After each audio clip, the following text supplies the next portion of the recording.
readers. Welcome to Books Connect Us from Penguin Random House. This is a podcast about staying connected with each other and the stories and authors who inspire us. Megha Majumdar was born and raised in Kolkata, India, and moved to the United States to attend college at Harvard University, where she was a Traub Scholar. In her debut novel, A Burning, she writes with dazzling assurance at a breakneck pace on complex themes such as class, fate, corruption, justice, and what it feels like to face profound obstacles and yet nurture big dreams in a country spinning towards extremism. Let's join Megha Majumdar in conversation with editor Jordan Pavlin. Megha, I am so honored to be here speaking with you about your magnificent novel. I love it more than I can say. You know this. I know you know this. So I have some questions for you, yet again. And I just want to start by saying one of the things that I find so amazing about your novel is that it reads in places like a thriller. It has tremendous momentum and velocity, and yet at the same time it also grapples with really profound themes about class, corruption, power, fate, and a woman who's struggling to reclaim her voice in a society that is determined to silence her. So I thought maybe we could begin by having you tell us a little bit about the extraordinary heroine at the center of A Burning. So the person at the center of A Burning is a young woman called Jeevan. She is a woman who wants to rise to the middle class. She has a job at a clothing store in a mall. She has newly purchased a smartphone. When she gets into trouble for posting a politically risky comment, and I wanted to look at a character who the narrative that the state puts upon her by looking at her background and by looking at aspects of her identity is not the narrative that she might have chosen for herself. You know, the things that are important to her, to be able to take care of her parents, to be able to give them a better life, to be able to ease her mother's and father's suffering, those things are not part of the narrative that this extremist state constructs for her. And another thing that it is really striking is that while the novel is set in India, it seems to resonate almost uncannily with the present moment in contemporary America. Can you speak a little bit about that, and also about how much of that was intentional? Yeah, I had not anticipated that the book would launch in such a moment in the US while we are in the middle of such a movement and uprising. And I think it has been very interesting to see that when I started writing this book, it was in a similar mood of thinking about, well, how do people move forward through these oppressive and discriminatory systems? How do they move forward with their dreams intact and their spirits intact and their humor intact? And I think those questions about living under these systems are questions that are at the front of mind for so many of us here. So that has been really interesting to see. I can't say that I, intentionally worked toward this kind of resonance. I think the thing that I leaned into was the specificity of the Indian situation, and I hoped that by leaning into that specificity, there would be a world of universal resonances that would open up, that people would see how this is a book as much about, resistance in various kinds of situations, even beyond the Indian situation. And it does have all of those resonances, no question. And I think that's one of the reasons it's striking such a nerve today and being embraced the way it is. It's a novel that seems to hurtle inexorably toward a terrible tragedy. And yet, at the same time, along the way, there are moments of tremendous humor and lightness and levity. Can you tell us a little bit about Lovely, who brings such exuberance and warmth into a burning? Lovely is a character in the book who is a hijra, which is a particular Indian social category at the intersection of gender and class and religion.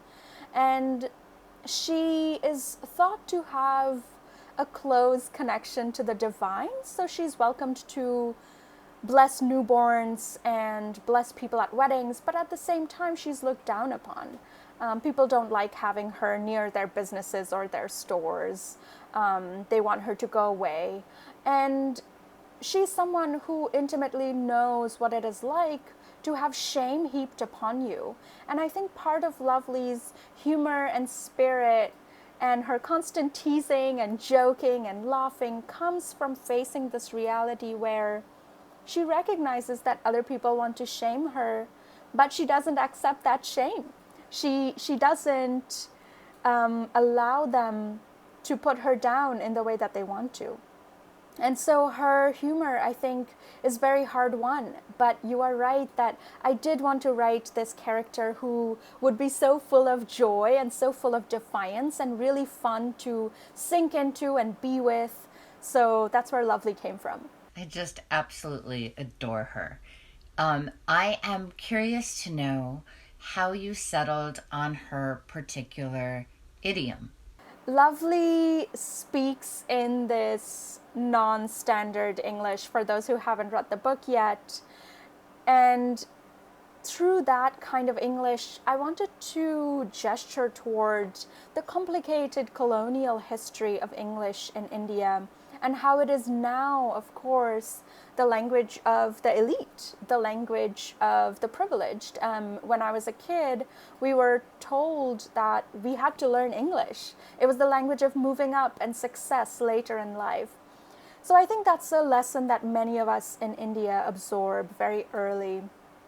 And in Lovely's English, I wanted that sense of striving and aspiration. I wanted to write an English that would be wholly hers, that would settle into her life. I'd love to ask you to speak a bit more about your own childhood. You were raised in India. You came to America at 18 to go to Harvard. I'd love to hear what that experience was like and also how it informed the novel. Well, I grew up in Kolkata, which is a really big city in India, and I left to go to college here in the US because I felt that I wanted a more rigorous education. I felt that I wanted the chance to learn to read for myself and think for myself and argue. And these were all things that I didn't have in the Indian education system at that time. Moving to Harvard was, I was completely stunned that I got in. I spent a lot of time thinking they would call me back and say it was a mistake. They sent the wrong letter. But I found myself in this environment where I was in classes where people were asking me what I thought of texts. It was the first time that I realized, well, you don't just have to listen to a text. You can question it. You can disagree with it. It was very powerful for me to be in those spaces where I was learning to question and think critically. And I think that attentiveness to complexity, that interest in questioning, that curiosity which was nurtured there has definitely shaped how I think and how I look at the world, how I'm able to observe. And hopefully there is nuance and richness in the book, which I would definitely trace back to that time at Harvard. There is nuance and richness in the book, no question. And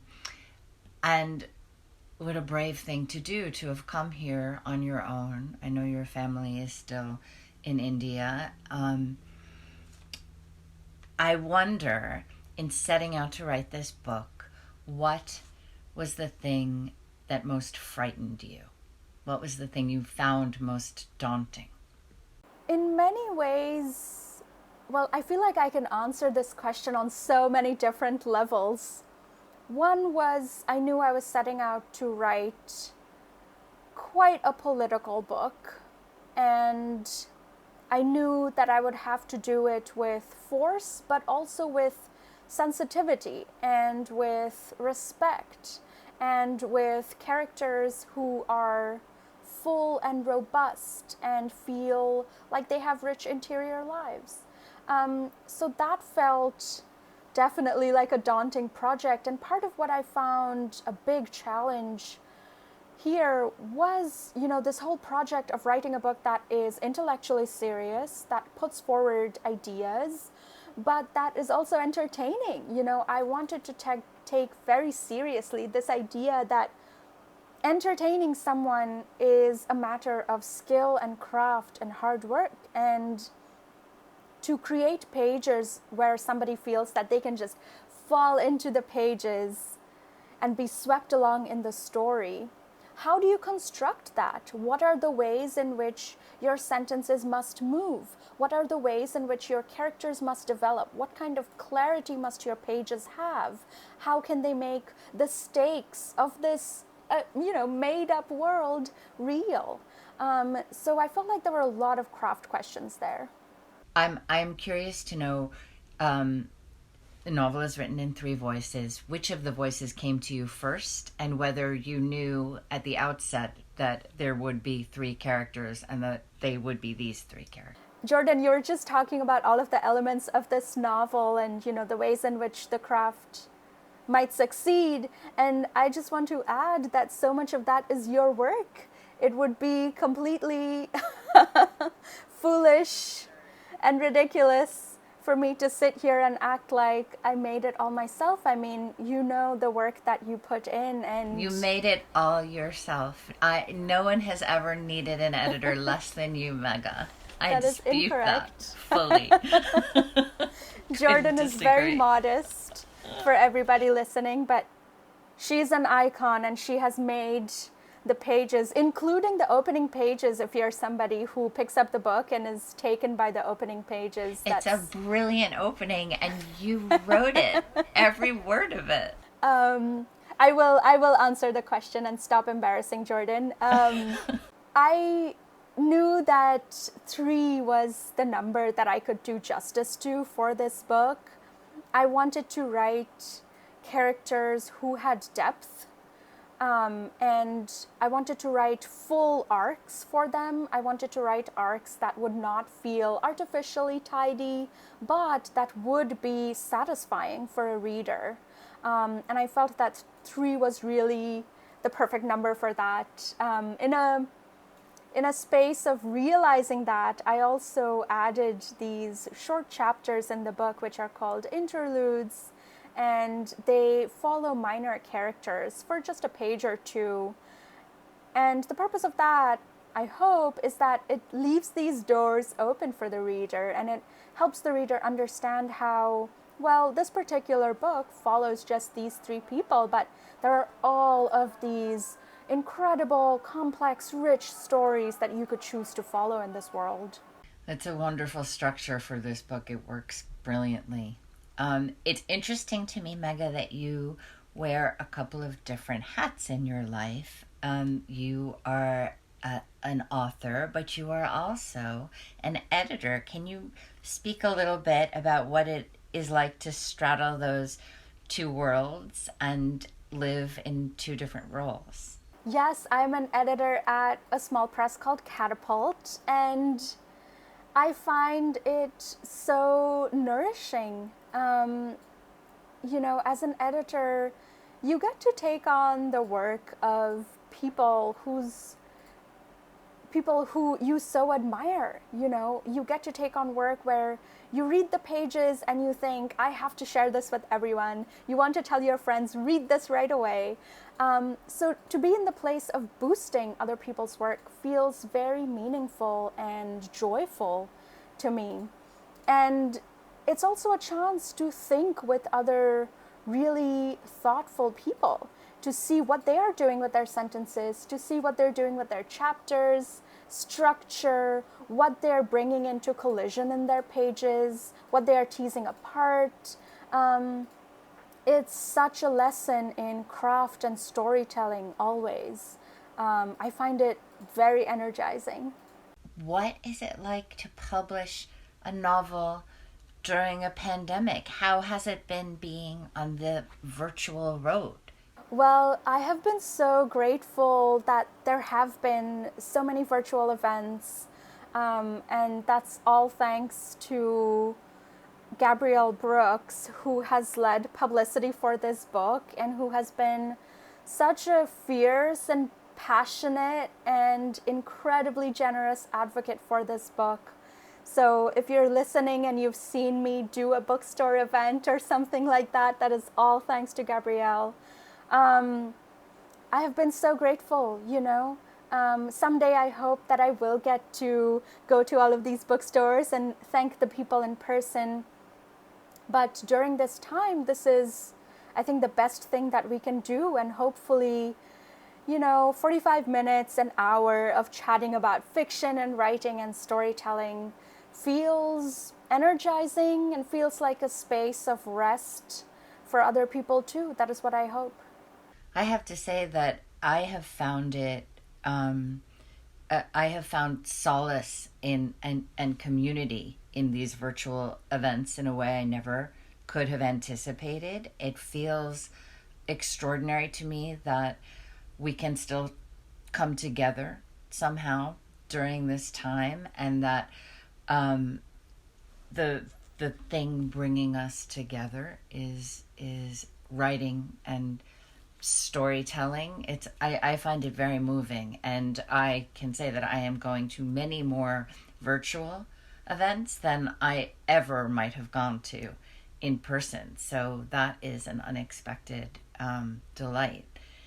I, of course, have to ask you about the books and writers that have influenced you in your life, both as a reader and as a writer, and also about books you might be reading now by other contemporary writers whose novels are just coming out. This is such a long list. I love writers like Jhumpa Lahiri. I think she is brilliant. I love Arundhati Roy.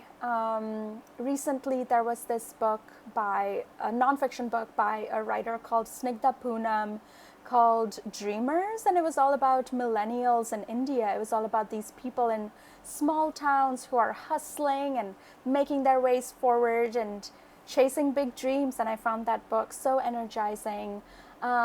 Recently I've been reading I've actually gone back to one of my favorite books, which is No Violet Bulawayo's book, We Need New Names. And the thing that stays with me about that book is it has these incredibly rich child characters. And for anybody listening who is also writing and perhaps writing child characters, they are so hard to write with complexity. And she does that. These kids are mischievous and spirited. They dream of a better life. I really love that book. Oh my God, there are so many. I'm just looking at the pile next to me. And maybe the last book that I'll mention is a book called The Atlas of Reds and Blues by a writer called Devi Laskar.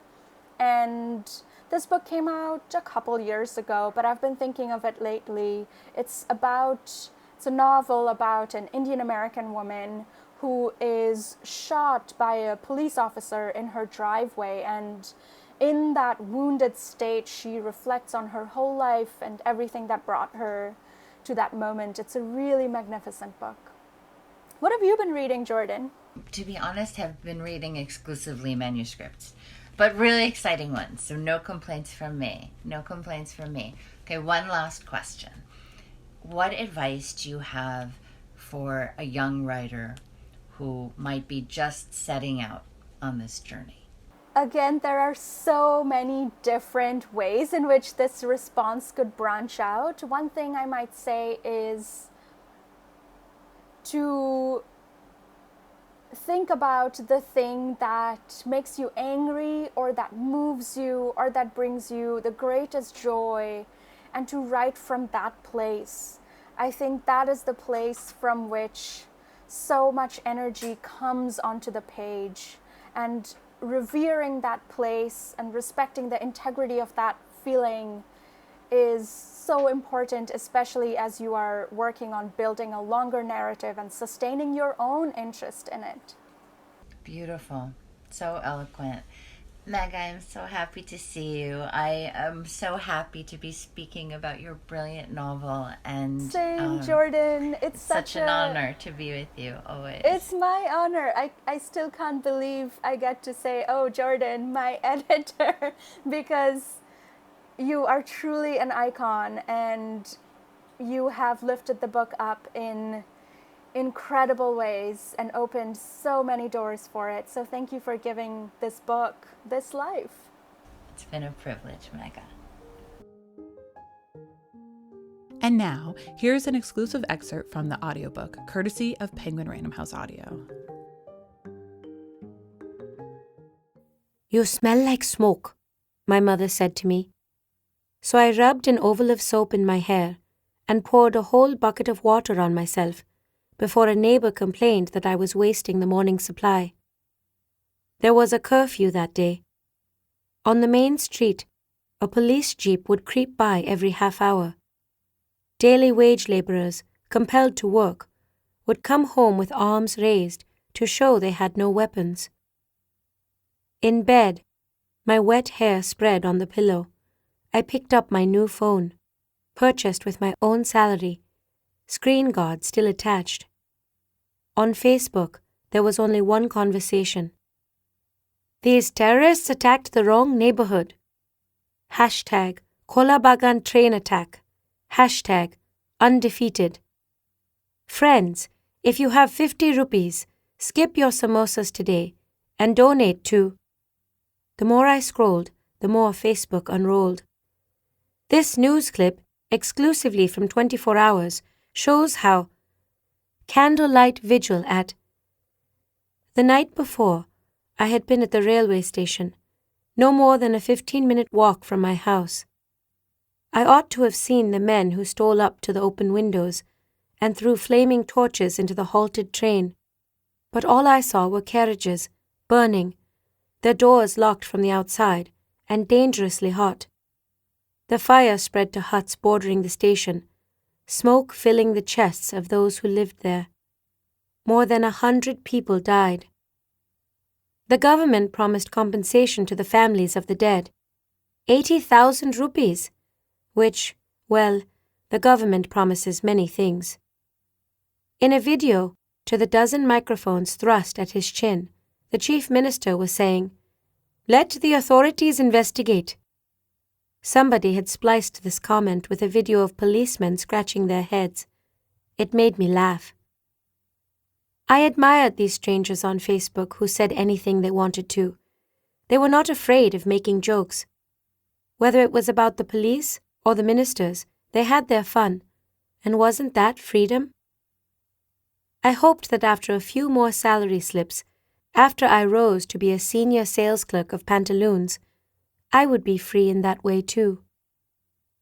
Then, in a video clip further down the page, a woman came forward, her hair flying, her nose running a wet trail down to her lips, her eyes red. She was standing on the sloping platform of our small railway station. Into the microphone, she screamed, "There was a jeep full of policemen right there.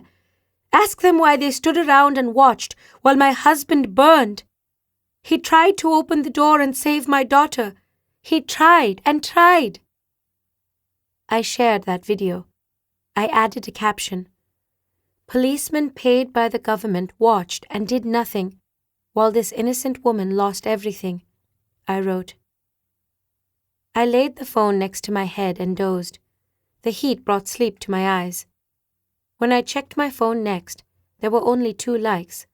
A half hour later, still 2 likes. Then, a woman, I don't know who, commented on my post. "How do you know this person is not faking it? Maybe she wants attention. I sat up. Was I friends with this person? In her profile picture, she was posing in a bathroom. Did you even watch the video? I replied. The words of the heartless woman drifted in my mind. I was irritated by her, but there was excitement too. This was not the frustration of no water in the municipal pump, or power cut on the hottest night. Wasn't this a kind of leisure dressed up as agitation? For me, the day was a holiday after all. My mother was cooking fish so small we would eat them bones and tail. My father was taking in the sun. His back pain eased. Under my thumb, I watched post after post about the train attack earn 50 likes, 100 likes, 300 likes. Nobody liked my reply. And then, in the small glowing screen, I wrote a foolish thing. I wrote a dangerous thing, a thing nobody like me should ever think, let alone write. Forgive me, Ma.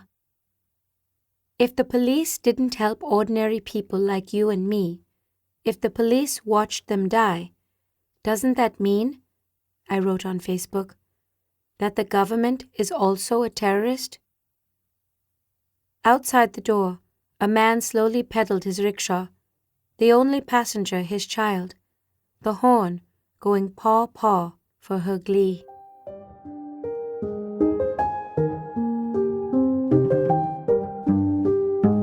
Thank you for listening to Books Connect Us.